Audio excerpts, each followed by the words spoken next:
nananawagan po kay mga demonyo at sa lahat ng masasamang espiritu na kung sino po ang gumawa dito kay Ma'am Nyolie S. Osorio na pinabaho, pinapangit ang balat, ibalik niyo po. Tsaka itong babaeng to na si Panlilio, itumba na po.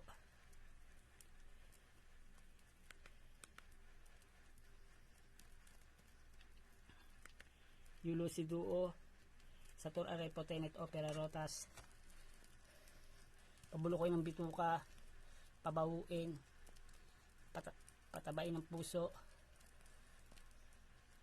bigyan ng karamdaman, guluhin ng pag-ibig, hanap buhay, bangungutin, maaksidente, lahat po ng panggagambala.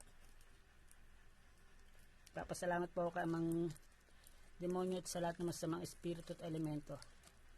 Maraming salamat po.